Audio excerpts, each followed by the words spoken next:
Hi, welcome back to my YouTube channel. ಎಲ್ಲರೂ ಹೇಗಿದ್ದೀರಾ? ನಾನು ಚೆನ್ನಾಗಿದ್ದೀನಿ, ನೀವೆಲ್ಲರೂ ಚೆನ್ನಾಗಿದ್ದೀರಾ ಅಂತ ಅನ್ಕೋತೀನಿ.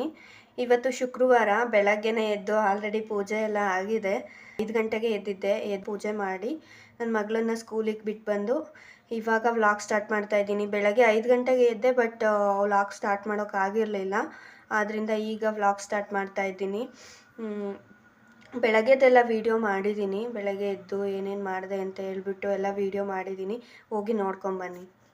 ನೋಡಿ, ನಾನು ಬೆಳಗ್ಗೆ 5 ಗಂಟೆಗೆ ಎದ್ದೆ. ನಾನು ಪ್ರತಿ ಶುಕ್ರವಾರ ವಾರ ಮಾಡ್ತೇನೆ. ಅವತ್ತಿನ ದಿನ ನಾನು ಬೆಳಗ್ಗೆನೇ ಪೂಜೆ ಮಾಡಿಬಿಟ್ರೆ ನನಗೆ ಅವತ್ತಿನ ದಿನ ಪೂರ್ತಿ ಏನೋ ಒಂಥರ ಮನಸ್ಸಿಗೆ ಸಮಾಧಾನ, ಅಷ್ಟೇ ಗಡಿಬಿಡಿ ಕೂಡ.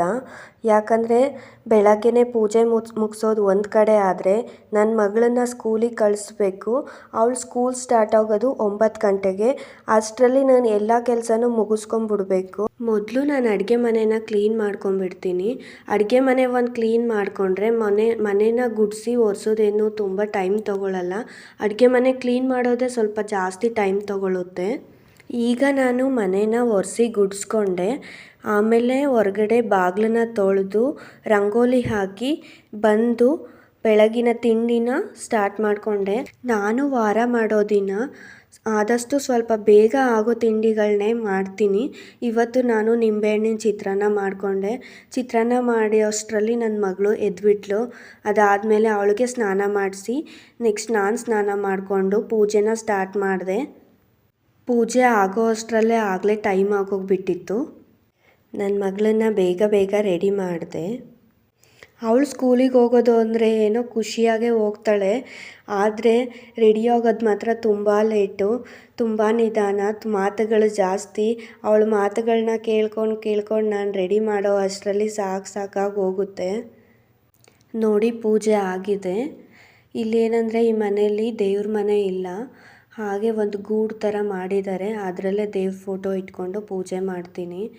ಸೊ ನನ್ನ ಮಗಳು ಲಂಚ್ ಬಾಕ್ಸ್ನ ರೆಡಿ ಮಾಡಿಬಿಟ್ಟು ಬ್ಯಾಗಿಗೆ ಹಾಕ್ತಾಯಿದ್ದೀನಿ. ಆಮೇಲೆ ಅವಳಿಗೆ ತಿಂಡಿ ತಿನ್ನಿಸ್ದೆ. ತಿಂಡಿ ತಿನ್ನಿಸೋವಾಗಲೂ ಅಷ್ಟೇ, ಸ್ವಲ್ಪ ಎಲ್ಲ ಮಕ್ಕಳಿಗೂ ಗೊತ್ತೇ ಇರುತ್ತೆ ತಿಂಡಿ ತಿನ್ನಿಸೋದು ಸ್ವಲ್ಪ ಕಷ್ಟ. ಅದೇ ಥರ ಇವಳಿಗೂ ಸ್ವಲ್ಪ ತಿಂಡಿ ತಿನ್ನಿಸೋದು ಅಂದರೆ ಕಷ್ಟನೇ.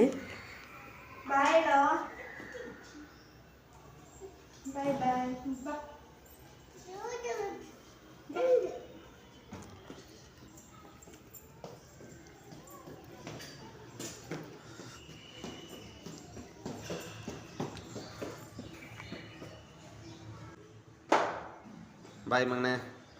ಅವಳನ್ನ ಸ್ಕೂಲಿಗೆ ಬಿಟ್ಬಿರೋಕೆ ಹೋಗ್ತಾ ಇದ್ದೀನಿ. ಸ್ಕೂಲ್ ದೂರ ಏನಿಲ್ಲ, ಇಲ್ಲೇ ಮನೆ ಮುಂದೆನೇ ಇರೋದು. ಅವಳನ್ನ ಬಿಟ್ಟು ಬಂದು ನಾನು ಟಿಫನ್ ಮಾಡಿ ಸ್ವಲ್ಪ ಹೊತ್ತು ರೆಸ್ಟ್ ಮಾಡಿ ಅದಾದಮೇಲೆ ನಾನು ಮಧ್ಯಾಹ್ನ ಊಟಕ್ಕೆ ಅಡುಗೆ ಮಾಡೋದಕ್ಕೆ ಸ್ಟಾರ್ಟ್ ಮಾಡಿದೆ.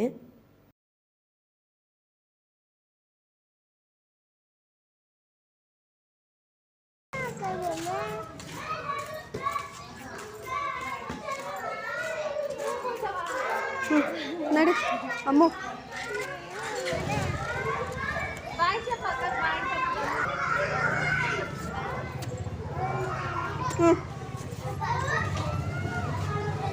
ಬಾಯ್ ಬಾಯ್. ಮಧ್ಯಾಹ್ನ ಊಟಕ್ಕೆ ನುಗ್ಗೆಕಾಯಿ ಸಾಂಬಾರು ಮಾಡೋಣ ಅಂತ ಅಂದ್ಕೊಂಡಿದ್ದೀನಿ.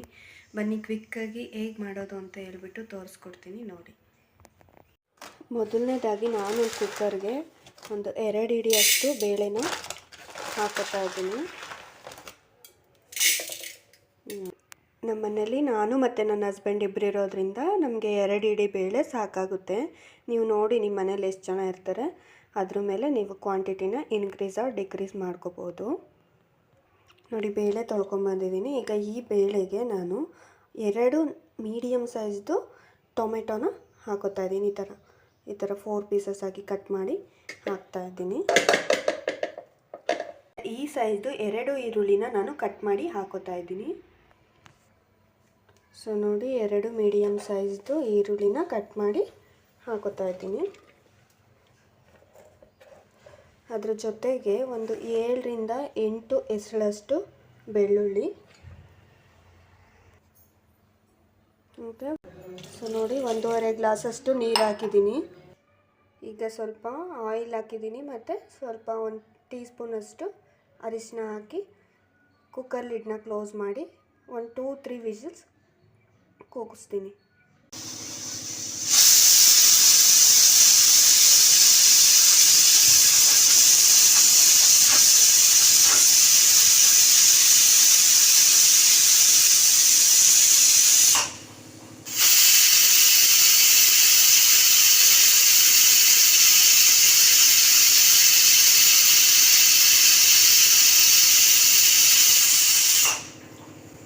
ನೋಡಿ ಕುಕ್ಕರ್ 2 ವಿಷಲ್ ಬಂದಿದೆ. ನಾನಿವಾಗ ಆಫ್ ಮಾಡ್ತಾ ಇದ್ದೀನಿ.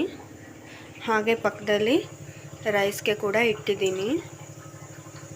ಇವಾಗ ಕುಕ್ಕರ್ ಸ್ವಲ್ಪ ತಣ್ಣಗಾಗಲಿ, ಅಷ್ಟರಲ್ಲಿ ನಾನು ನುಗ್ಗೆಕಾಯಿನ ಕಟ್ ಮಾಡ್ಕೊಂಬರ್ತೀನಿ. ನೋಡಿ ಈಗ ಕುಕ್ಕರ್ ಫುಲ್ಲು ತಣ್ಣಗಾಗಿದೆ. ಓಪನ್ ಮಾಡ್ತಾ ಇದ್ದೀನಿ.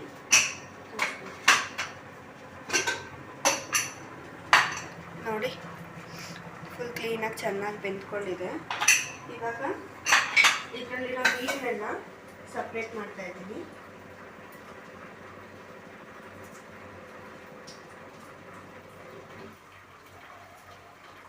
ಸಪ್ರೇಟ್ ಮಾಡಿಬಿಟ್ಟು ಈ ಥರದ್ದು ನಮ್ಮ ಕಡೆ ಇದನ್ನು ಮಸೆ ಗುಂಡು ಅಂತ ಹೇಳ್ತಾರೆ.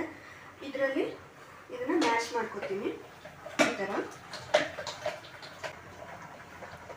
ನೋಡಿ ಇಷ್ಟು ಮಸ್ಕೊಂಡಿದ್ದೀನಿ. ಮಸ್ಕೊಂಡ್ರೆ ಸಾಕಾಗುತ್ತೆ.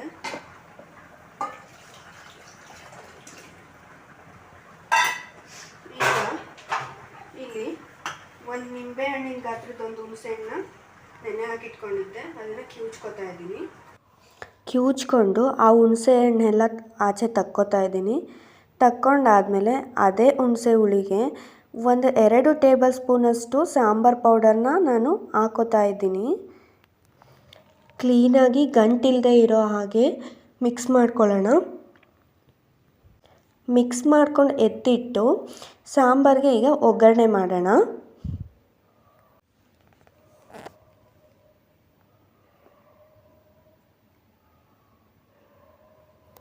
ಈಗ ನಾನಿಲ್ಲಿ ಒಂದು ಪಾತ್ರೆ ಇಟ್ಟು ಅದಕ್ಕೆ 1-2 ಟೇಬಲ್ ಸ್ಪೂನಷ್ಟು ಎಣ್ಣೆ ಹಾಕಿ ಸಾಸಿವೆ ಮತ್ತು ಜೀರಿಗೆನ ಹಾಕಿದ್ದೀನಿ. ಸಾಸಿವೆ ಪಟ ಅಂತ ಅಂದಮೇಲೆ ಸ್ವಲ್ಪ ಕರಿಬೇವಿನ ಸೊಪ್ಪನ್ನು ಆ್ಯಡ್ ಮಾಡ್ಕೊತಾ ಇದ್ದೀನಿ. ನಂತರ 1 ಮೀಡಿಯಮ್ ಸೈಜ್ ಈರುಳ್ಳಿನ ಕಟ್ ಮಾಡಿ ಒಗ್ಗರಣೆಗೆ ಸೇರಿಸ್ಕೊಳ್ತಾ ಇದ್ದೀನಿ. ಸ್ವಲ್ಪ ಈರುಳ್ಳಿ ಎಲ್ಲ ಸಾಫ್ಟ್ ಆದಮೇಲೆ ನಾನು ಹಚ್ಚಿಟ್ಕೊಂಡಿರೋಂಥ ನುಗ್ಗೆಕಾಯಿ ಮತ್ತು ಆಲೂಗಡ್ಡೆನ ಹಾಕಿದ್ದೀನಿ. ಈಗ ಆಲೂಗಡ್ಡೆ ಮತ್ತು ನುಗ್ಗೆಕಾಯಿ ಕೂಡ ಸ್ವಲ್ಪ ಫ್ರೈ ಆಗಲಿ. ನಂತರ ನಾನು ಆ ಪಾತ್ರೆಗೆ ಒಂದು ಮುಚ್ಚಳ ಮುಚ್ಚಿ ಸುಮಾರು 2-3 ನಿಮಿಷಗಳ ಕಾಲ ಚೆನ್ನಾಗಿ ಫ್ರೈ ಮಾಡೋದಕ್ಕೆ ಬಿಡ್ತೀನಿ. ನೀವೀಗ ಫ್ರೈ ಮಾಡುವಾಗ ಫ್ಲೇಮ್ನ ಮೀಡಿಯಮ್ ಫ್ಲೇಮಲ್ಲೇ ಇಡಬೇಕು. ನೋಡಿ ಈಗ ಫ್ರೈ ಆಗಿದೆ. ನಾನೀಗ ಇದಕ್ಕೆ ಬೇಳೆ ಮತ್ತು ಟೊಮೆಟೊ, ಈರುಳ್ಳಿ, ಬೆಳ್ಳುಳ್ಳಿ ಎಲ್ಲದನ್ನು ಕೂಗಿಸಿ ಅದನ್ನು ಮಸ್ತು ಇಟ್ಕೊಂಡಿದ್ನಲ್ಲ, ಅದನ್ನು ನಾನಿವಾಗ ಇದಕ್ಕೆ ಸೇರಿಸ್ತಾ ಇದ್ದೀನಿ.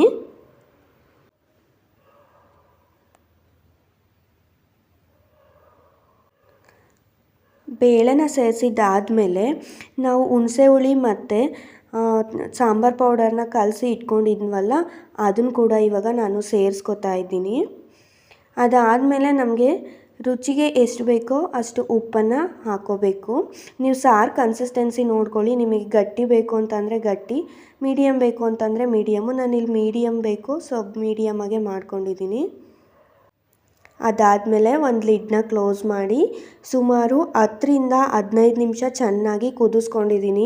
ನೋಡಿ ಸೂಪರಾಗಿ ರೆಡಿಯಾಗಿದೆ ಸಾಂಬಾರು. ಕ್ಲೀನಾಗಿ ನುಗ್ಗೆಕಾಯಿ ಎಲ್ಲ ಬೆಂದ್ಕೊಂಡಿದೆ. ಈಗ ಲಾಸ್ಟಲ್ಲಿ ಕೊತ್ತಂಬರಿ ಸೊಪ್ಪನ್ನ ಆ್ಯಡ್ ಮಾಡಿ ಸ್ಟವ್ನ ಆಫ್ ಮಾಡ್ತಾ ಇದ್ದೀನಿ. ಬಿಸಿ ಬಿಸಿ ಅನ್ನ ಸಾಂಬಾರು ಜೊತೆ ತುಪ್ಪ ಹಾಕ್ಕೊಂಡು ತಿಂತಾಯಿದ್ರೆ ತುಂಬ ಟೇಸ್ಟಿಯಾಗಿರುತ್ತೆ. ನಾನು ಅನ್ನ ಸಾಂಬಾರು ಜೊತೆಗೆ ಎಗ್ ಕೂಡ ಬೇಯಿಸಿದ್ದೆ.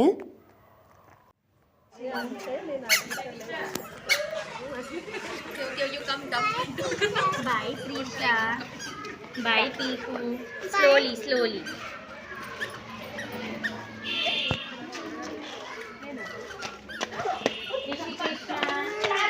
Hi. ಸೊ ಈಗ ಬೇಗ ಬಂದ್ಲು. ಸ್ಕೂಲಿಂದ ಹೋಗಿ ಕರ್ಕೊಂಡು ಬಂದೆ. ಏನಂದರೆ ಅವ್ರ ಸ್ಕೂಲಲ್ಲಿ ಸ್ಯಾಟರ್ಡೇ ಕಲರ್ ಡ್ರೆಸ್ ಇರೋದು. ಸೊ ಸೊ ಮಕ್ಕಳಿಗೆ ಕಲರ್ಸ್ ಬಗ್ಗೆ ಸ್ವಲ್ಪ ಐಡಿಯಾ ಬರಲಿ, ಕಲರ್ ಯಾವ್ದು ಅಂತ ಗೊತ್ತಾಗಲಿ ಅಂತ ಹೇಳ್ಬಿಟ್ಟು ಅವ್ರೇನು ಮಾಡ್ತಾರೆ, ಈ ಥರ ಸ್ಯಾಟರ್ಡೇ ಇರೋ ದಿನ ಎಲ್ಲ ಒಂದೊಂದು ಕಲರ್ ಡೇ ಅಂತ ಹೇಳ್ಬಿಟ್ಟು ಮಾಡ್ತಾರೆ. ಸೊ ನಾಳೆ ಪಿಂಕ್ ಕಲರ್ ಡೇ ಇದೆಯಂತೆ, ಅದಕ್ಕೆ ಪಿಂಕ್ ಕಲರ್ ಡ್ರೆಸ್ ಹಾಕಿ ಪಿಂಕ್ ಕಲರ್ ಟಾಯ್ಸು ಏನಾದರೂ ಕಳಿಸಿ ಅಂತ ಹೇಳಿದಾರಂತೆ. ಅದಕ್ಕೆ ಹೇಳ್ತಾ ಇದ್ದಾಳೆ ಬಂದ ತಕ್ಷಣ. ವೇಗ ಹೋಗ್ತಾ ಇರೋದು ಪ್ಲೇ ಸ್ಕೂಲ್ಗೆ. ಅವಳನ್ನ ನರ್ಸರಿಗೆ ಅಡ್ಮಿಷನ್ ಮಾಡಿದ್ದೀವಿ. ಇದು ಪ್ಲೇ ಸ್ಕೂಲ್ ಆಗಿರೋದ್ರಿಂದ ಅವ್ರದ್ದು ಸ್ಕೂಲ್ ಟೈಮಿಂಗ್ಸ್ ಬಂದು ಬೆಳಗ್ಗೆ 9 ಗಂಟೆಯಿಂದ 2 ಗಂಟೆಗೆ, 2 ಗಂಟೆ ತನಕ. 2 ಗಂಟೆಯಿಂದ ಬಂದಾದಮೇಲೆ ಸ್ವಲ್ಪ ಹೊತ್ತು ರೆಸ್ಟ್ ಮಾಡಿ ಅವಳಿಗೆ ಮನೇಲಿ ಒಬ್ಬಳೇ ಬೇಜಾರಾಗುತ್ತೆ ಅಂತ ಹೇಳ್ಬಿಟ್ಟು ಹೊರಗಡೆ ಕರ್ಕೊಂಡು ಹೋಗ್ತಾ ಇದ್ದೀವಿ. ನೋಡಿ ಇಲ್ಲಿ ಅವರಪ್ಪ ಅವಳನ್ನ ಸೀಸೋ ಆಡಿಸ್ತಾ ಇದ್ದಾರೆ. ನಮ್ಮ ಮನೆಯಿಂದ ಸ್ವಲ್ಪ ದೂರದಲ್ಲಿ ಒಂದು ಲೇಔಟ್ ಇದೆ. ಆ ಲೇಔಟಲ್ಲಿ ಒಂದು ಮಕ್ಕಳಿಗೆ ಅಂತ ಹೇಳ್ಬಿಟ್ಟು ಒಂದು ಚಿಕ್ಕ ಪಾರ್ಕ್ ಮಾಡಿದ್ದಾರೆ. ನೋಡಿ ಲೇಔಟ್ ಇದು. ಮಕ್ಕಳಿಗೆ ಆಡ್ಕೊಳ್ಳೋದಕ್ಕೂ ದೊಡ್ಡವ್ರಿಗೆ ವಾಕ್ ಮಾಡೋದಕ್ಕೂ ಎಲ್ಲದಕ್ಕೂ ಚೆನ್ನಾಗಿದೆ ಇಲ್ಲಿ.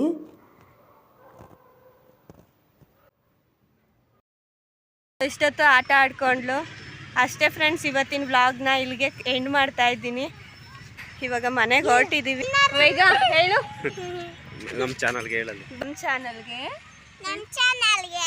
ಲೈಕ್ ಮಾಡಿ ಅಲ್ಲಿ ನೋಡ್ಕೊಂಡು ಹೇಳು. ಲೈಕ್ ಮಾಡಿ, ಶೇರ್ ಮಾಡಿ, ಸಬ್ಸ್ಕ್ರೈಬ್ ಮಾಡಿ. ನನ್ನ ವಿಡಿಯೋ ನೋಡಿದ ಎಲ್ರಿಗೂ ಥ್ಯಾಂಕ್ ಯು ಸೋ ಮಚ್. ಹೀಗೆ ನೋಡ್ತಾ ಇರಿ ಮತ್ತು ನನ್ನ ಪ್ರೋತ್ಸಾಹಿಸ್ತಾ ಇರಿ ಅಂತ ಕೇಳ್ಕೊತೀನಿ.